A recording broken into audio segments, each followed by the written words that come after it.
What's good, everyone, and welcome back to another reaction video. Today we are reacting to Bonnie's death was a lie and we've been fooled for years. My guess is the idea of who actually killed Bonnie, or if it was actually an animatronic to begin with. That's what I'm thinking when I hear about this subject. It was just posted on my recommendations on YouTube, and when I saw it, I'm going like, huh. Now, isn't that interesting? So I went ahead and decided to make a reaction video about this one. So if you do enjoy this video, hit the like button down below. Hit the subscribe button to support the channel, support the content provided, and so on and so forth. Hit the notification button, be notified immediately when your video comes out. And if you have any videos you'd like to recommend that I should react to, then go ahead and put it down in the comment section below, and I'll react to it as soon as possible. Other than that, the link to the description is going to be down. Oh, wait. Oh, wow. I messed that up so bad. I have my thoughts elsewhere today. I'm just really excited for what's coming up next. If you remember correctly, on Christmas Day will be the release of the Ithaca Saga. And I'm really, really excited for that. So, yes. Again, though, not to get off topic, any videos you'd like for me to react to, put it here into the comment section below. I don't think I'll go into the Ithaca Saga on a later date. And back to the main point, the link to this video is going to be down in the description below. So be sure to check the description to see the original video, and be sure to give the original creator that I'm reacting to some love and support for the video that they made.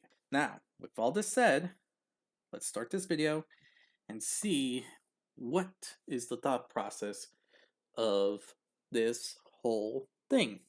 Hello everyone, Twisted Animatronic here, and finally we're unmasking the true killer of our beloved glam rock Bonnie. And I know you're probably thinking, well, we've already solved this, it was Monty, right? Well, think again, because that is completely blown out of the water with this theory. And this video will prove once and for all who the real killer of glam rock Bonnie is, why he was never just reactivated and reintegrated into the band, and who is behind it all. Now, immediately I'd like to dispel something which everyone seems to believe, and that is the carpet found underneath glam rock Bonnie's body. You know, where we find him in his green room and he's on top of this carpet. With many people simply believing that this carpet came from A, Monty Golf, or B, from the arcade area in Security Breach. While I'll tell you right now, that is completely wrong. You see, while there is a matching carpet in the arcade room, you know, the same design, the same patterns, there isn't anything to line up that this carpet was taken out of there. I mean, there would be a massive hole in the carpet, right? Where someone's literally cut a big rectangular space. And the same thing would be said for any way in Monty's Gator Golf. There isn't any evidence to support this, but you know where there is? It's somewhere we've been before. Somewhere, believe it or not, Bonnie was actually killed and we were in that very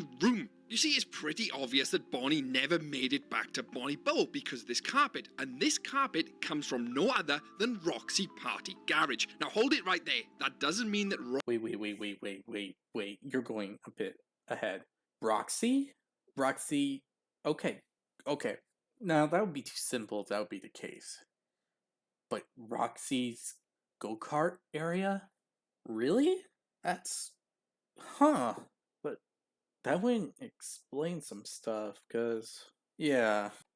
Roxy committed the murder. Let me continue to explain. You see, this room in Roxy's Party Garage has an exact same carpet, the exact same matching design to the carpet that Bonnie was actually lying on top of. And I know you might be thinking, well, so did the others, but there's something hugely different here. You see, the others didn't have a cutout matching where the carpet came from. Roxy's Party Garage does a perfectly rectangular cutout where that carpet was taken from. The other areas do not have this, meaning this was indeed the carpet used in carrying Bonnie. And believe it or not, Bonnie was murdered in this very room. Well, I believe the fatal blow to be delivered in this room. But you might be asking yourself, well, why was Bonnie down in Roxy's Party Garage anyway? Because there was a message in Security Breach which clearly details his movements. You know, it says he's leaving his green room, then he goes to the arcade, and then to Monty Golf. You know, the catwalk's above there. But what is extremely odd is it takes him, what, nearly 4.5 2.5 hours from leaving his green room to go to Monty's catwalks? It doesn't make sense. Something isn't adding up here. And just because he takes a stroll around the Pizzaplex doesn't necessarily mean that he was murdered by Montgomery Gator, right? You see, on first glance at Glamrock Bonnie's body, you'll immediately notice his chest, and that's where the most damage has obviously occurred, with 3 tears reminiscent of a slash. From swiping clothes, they start from the upper left of the shoulder and they go down diagonally, stopping at the base of the torso. And as we know, it's been pointed out a million times already that there's green marks all over the wound. Many people would assume that these green marks came from the attacker, and the only one who is green is Monty, right? Open shut case. But here's the curious thing. Looking at the upper left side of his face, you can clearly see that has been shattered, exposing all the inner endoskeleton, the wires, the head, and everything else. But notice something here? There's no shattered pieces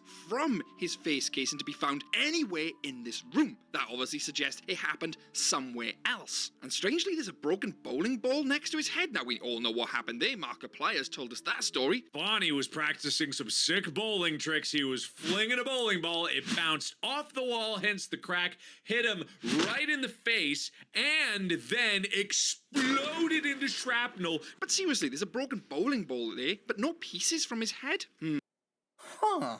Now that you mention it, there is a broken bowling ball. Huh. That's actually really interesting. Broken bowling ball and damage to the head. I think the damage to the head was done first and deactivated Bonnie. But if that's the case, that means whoever did the chest thing just brutally did it. A lot of the animatronics were probably programmed to do some stuff without them knowing. Just like how... I would like to say maybe it was Freddy, but not the Freddy we got to know and love during the whole security breach thing. But no, it was a Freddy that was possessed or someone was controlling. That's a possibility. That's because the broken bowling ball was placed there as evidence, or as they say in crime scene investigation, treatment. You see, that bowling ball was placed there to make it look like it was used as the murder weapon to kill Glamrock Bonnie and hit over his head. This clearly didn't happen because there's no shattered pieces around the body. But you know what wasn't placed there as treatment, and something which has gone completely missed? The staff bot parts. And curiously enough, these staff bot parts have got a strange colour. That's right, looking at them on close inspection, they're actually coloured green. Green is not a creative colour. You see, this arm part, to be exact, has green smudges and big green matter over the entire shell. The exact same green smudges appear on Bonnie's chest, and even the carpet he is laying on. The 3 slashes on his chest also equate to the 3 fingers on these staff bot hands. And lo and behold, there's only 2 staff bots in the entire game which have this sludge over them. One of them was never used,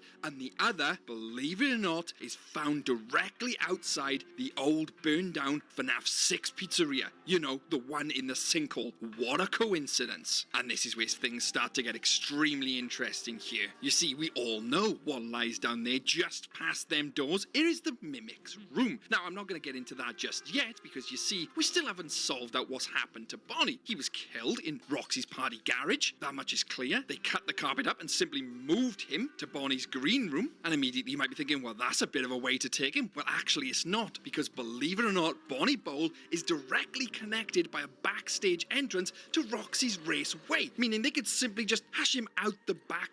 Oh yeah, that is a thing, isn't it? That's how you get to... That's not wrong, actually. Because after you complete Bonnie's bowling, you have to go to Roxy's Raceway through a different path and all this and all that. And that's what you do in that case scenario. But how did he get to Monty's golf? That makes no sense. Backstage door into Bonnie Bowl, far quicker than moving anyone from Monty Golf or the arcades. And that's what actually happened. The fatal blow, the last attack, was delivered there. He collapsed on this carpet. They simply cut the carpet up, moved it to his green room via the backstage entrance. But you might be asking, who Why? Well, we've only got to look at the environmental storytelling and it'll give us our answers. You see, looking at this room, Roxy's party garage, you can clearly see what's happened here. This green sludge leading away from that carpet, and it leads us directly outside of the garage and will lead directly down to the old FNAF 6 pizzeria. You know, the only place you can find that variant of Staffbot, and that's outside the FNAF 6 pizzeria. That is where the arm came from. So does that mean then that Bonnie actually went down to the FNAF 6 pizzeria, just like Freddy himself did? You know, when Freddy tells us he went down there? Well, let me continue to explain, because I want to dispel a myth here. You see, many theorists and people believe that Fazbear Entertainment planned to actually have Monty replace Bonnie. And if that was the case, surely they'd have a plan for people asking questions and statements, but they don't. The game actually tells us that Fazbear Entertainment didn't have official response as to why Bonnie was missing, meaning that they didn't have a plan to replace him. Otherwise, they'd have all these statements and press releases and the reasons why ready. They didn't.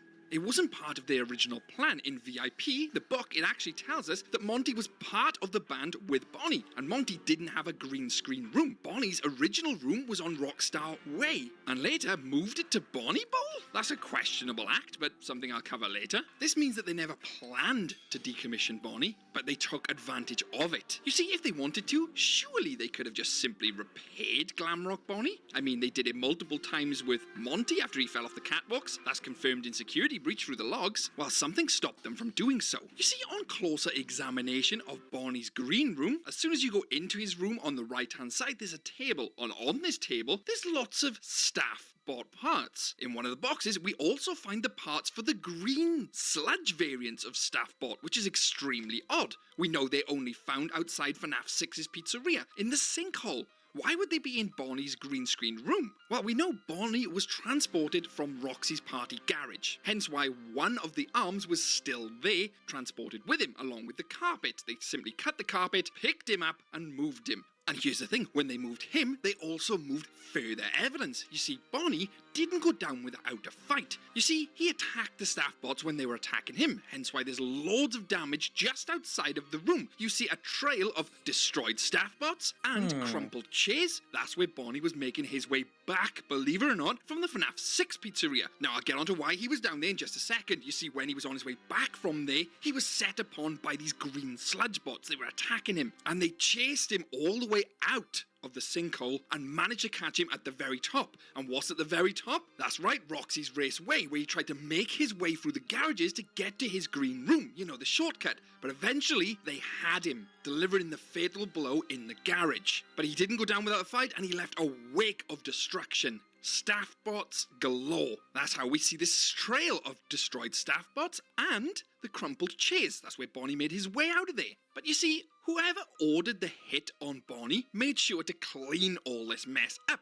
They moved Bonnie's body, and they also moved all the wreckage. Well, most of it anyway. They picked up all the parts, put them in a box, and also moved that to Bonnie's green screen room, the hidden room, where no one would ever find it. That's why we see all the green sludge parts there. They picked them up and moved them there, hiding all the evidence. But if that was the case, that couldn't have been Monty, right? That doesn't make sense. That's because it wasn't Monty. Sure, Monty absolutely hated Bonnie. That's confirmed throughout the books, VIP, and in the game itself. In the VIP books, Monty's hatred is that great that if you throw him a piece of Bonnie candy, he stomps it into the ground. It's also alluded to the fact that he sabotaged a Bonnie go-kart. And Fazbear Entertainment simply wanted to cover up the fact that them two didn't get along. End of story. Fazbear tried to come up with this elaborate hoax that Bonnie passed the torch to Monty, which is completely false, but this is Fazbear Entertainment. And here's the real kicker for me. You see, throughout Security Breach, we're told by... Now that's an interesting theory. That lead to some interesting possibilities. Yeah, but that doesn't make sense, in a way. Not that it's a crazy theory, but more of why and who. I mean, even though Monty is confirmed to not like Bonnie, he probably still respects the heck out of him to at least a degree that he wouldn't try to completely sabotage him. Sure, mess with his stuff, but not probably physically harming him. At least that's what I would like to think. Freddy unless it was before it was the Freddy we met in Security Breach, then I can't say it's him. Because he and Bonnie were really close. And I don't think it would be Chica either. The dynamic of Bonnie, Chica, and Freddy is just like too close. So if Freddy was close to Bonnie, I would like to think Chica would be too, considering that those three are the main animatronics for every location. And I don't think it would be Roxy either. I mean, she was part of the main band and all that. It wouldn't really, I don't know, change anything for her, especially if she knew that Monty was still around and she would figure that, hey, if I get rid of Bonnie, then I get more attention, but then bam, oh man, I didn't realize that Monty would take his place, but no, that wouldn't make sense. It can't be a main one unless they were like controlled. And I would like to think that Monty respected Bonnie enough to not physically go after him, but that's more of a gray area in this case, would it? But yeah, that doesn't really make sense. So either someone personally from Fazbear Incorporated that got the bots to do the deed, or it was Vanny, or William, or the Mimic. Freddy that they're not meant to harm guests, and not only that, the Glamrocks are friendly and neutral towards each other. They would never hurt each other maliciously. I mean, we see this Exactly. throughout Security Breach. We climb in Freddy's chest hatch, and Chica, Roxy, Monty wouldn't even attack him, wouldn't even go near Freddy or even allude to damaging him, unless they were forced to do so by some mysterious virus or commanded by the Mimic 01 program. You see, if you haven't worked it out by now, it's pretty obvious that Bonnie was attacked by them green sludge staff bots, you know, the ones from in front of the FNAF 6 pizzeria. That's the only place they ever found, meaning Bonnie was down there for some reason. But who do we know who commands staff bots? There's only one person shown throughout the entire series to command them and to set the kill command, and that is Vanny. We see her do so in one of the endings against Freddy. She presses the button and all the staff bots got to kill him, literally, and that's what I believe has happened here. Vanny had set the bots to kill Glamrock Bonnie. But why just Bonnie? Why wouldn't she have commanded the bots to kill Freddy, Chica and Monty? Even Roxy was kept alive. Why? Why did she specifically have to kill Bonnie? Well, again, I think we figured it out. He was down at the FNAF 6 pizzeria. We know that because the evidence suggests he had destroyed one of these green sludge staff bots. I mean, the arm is literally on his carpet where he was carried from. There's a trail of green sludge coming from the sinkhole into the murder scene where Bonnie was killed, and that green sludge only comes from them staff bots, which come from the FNAF 6 pizzeria, indicating they literally chased him out. And as I said earlier, we even have the destructive wick, you know, the crumpled chairs, the other destroyed bots which were not moved. But here's the thing, Freddy had been down there too, but he implied he went down there with Vanny, right? You know, where he says, I found myself for the first time, she brought me down here, you know, that spiel. But in Bonnie's case, it seems highly likely he went down there of his own accord. And if he went down there of his own accord and wasn't told to go down there, he'd find some pretty alarming stuff. I mean, we know in Ruin, the Mimic is literally down there. So you would find the Mimic either A, not shut in his original location, or B, shut in his original location with the MXEX active. Which I don't believe to be the case because I think MXEX is definitely active, but not the upgraded version we see in Ruin. I believe that came from Gregory. But we're missing a very important step here. The caution bots. The caution bots around Glamrock Bonnie and the ones we see throughout Ruin. How do they play into all of this? Now, them caution bots are referred to as souls in the game files. Steelwool know that people go into the files and look for the lore there. So they specifically name. Okay, now that's interesting. So, I have one question. In Ruin, Cassie might see this kind of stuff, but I don't think I ever seen Gregory see all this destruction. I don't know if that's a Ruin thing, like bots were falling apart and they got broken because of the out of control Monty, Chica, and Roxy. Heck, even the body of Freddy. I don't know if that's gonna be the case, but if that's the case, overall, this leads to some very big questions. these caution bots souls in the game files. Now, does that mean that these caution bots are actually souls of individuals from the Pizzaplex? Whether it's staff, No, whether it's the I don't think victims, which so. we know VIP had killed, or the other victims throughout Security Breach, the ones we see at the end of the bad ending in the newspaper. Whatever it is, Steelwell wanted us to believe these are souls, and believe it or not, there was a scrapped mechanic in Ruin which actually had a soul meter, and every time you deactivated one of these caution bots, the soul meter would tick down, indicating they were like set free, perhaps? As we know, these caution bots have a yellowish glow to their eyes, exactly like the glow in Bonnie's eyes. And as we know, if we deactivate every single caution bot, Glamrock Bonnie's eyes extinguish, go out, just like the staff bots, indicating he too has either been set free or is now completely out of power. Now, we know how Glamrock Bonnie ended up where he is, who done it, what led up to his events, but why? What had he seen? What had he found? And how does it match with these caution bots? You see, the only logical explanation here to link Bonnie to these souls in these caution bots would to be that he'd actually seen the victims or found some of them. And if he'd found them in the Pizzaplex, surely he would just alert the security systems, right?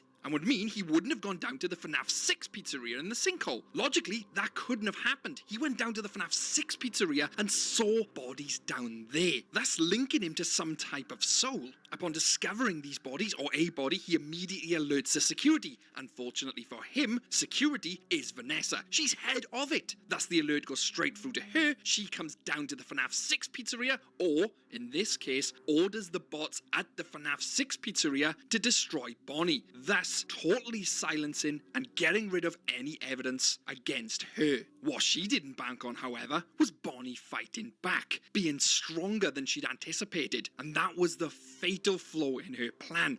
All these animatronics all along are fighting back. We've seen Chica fighting back against the glitch trap virus. Freddy finds himself, fights back against the mimic virus. Roxy redeems herself, fights off against the infection, reboots, saves Cassie. While Monty, unfortunately, he was too far gone. This, for me, is a theme. Just like the original victims in the original FNAF games, they're fighting back against William Afton. And in this instance, Bonnie was fighting back against the new William Afton, the glitch trap virus, Vanny. Unfortunately, he was too late, and he was stopped, and his death was covered up, just like the original MCI. You know, putting it that way, it does make sense. Like, it has enough reason to fully support the claim, at least in my personal opinion, because it does make sense. If there's a cutout thing, then yeah, it makes sense. And there isn't really a lot of stuff to make it, like, seem impossible. The only thing I would have to question, though, is how did Bonnie, like, find out? That's, like, the biggest flaw to this theory. Because you have to think, how did he find it? What was his reason to go down to the FNAF 6 location? Because if that answer isn't solved, then this kind of breaks the theory.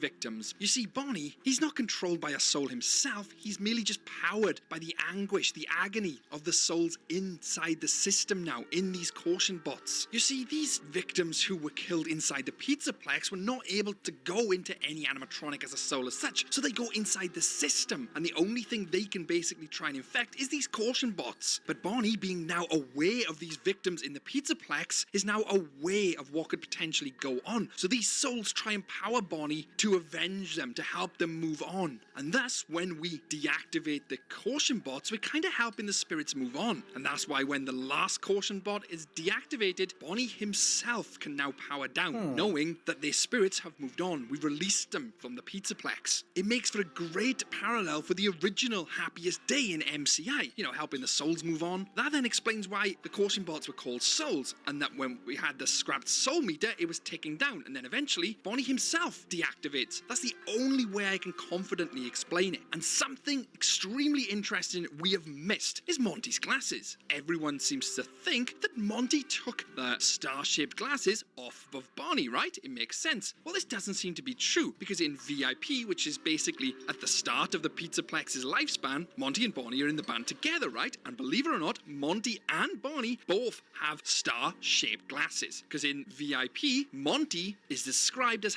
having his glasses the same time as Bonnie, so he didn't take them off his corpse. I think up until this point, everything else is 100% solid. Do you still believe Monty to be the killer despite all the evidence we possess today? And what do you think on the caution bots being souls? How would you answer that? I read every single comment, so I would love to hear your thoughts on this. And if you enjoyed it, hit the like button, because I...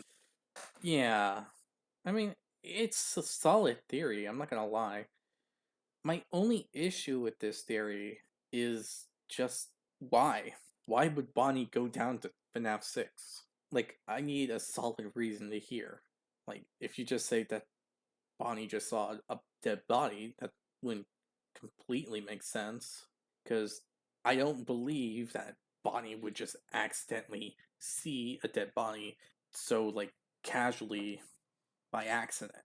It feels kind of sloppy in a way, and it makes you wonder, how is it possible for this dead body to be seen in such a way?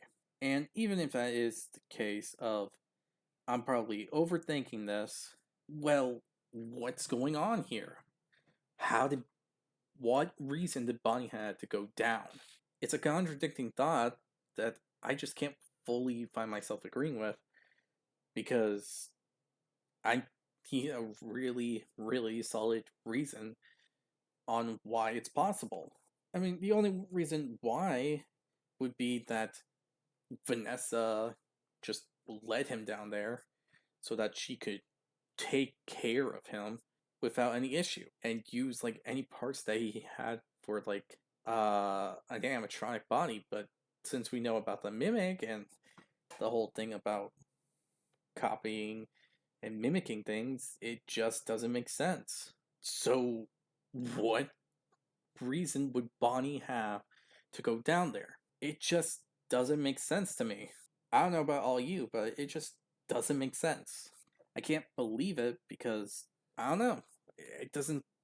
I wasn't given a sound reason. I just can't agree with it without a sound reason. But yeah. Other than that, tell me what you think about this theory. Do you agree with it? Do you think, like me, and you need like more of a solid proof of what's going on? Tell me what you think in the comment section below. I'd like to hear your opinion about the matter. And yeah, other than that, I hope you all enjoyed this video. If you did, hit the like button down below, hit the subscribe button to support the channel, support the content provided, and so on and so forth. Hit the notification button to be notified immediately when the video comes out. And yeah, with all this said, I hope you all enjoy, and I'll see you all next time. Bye!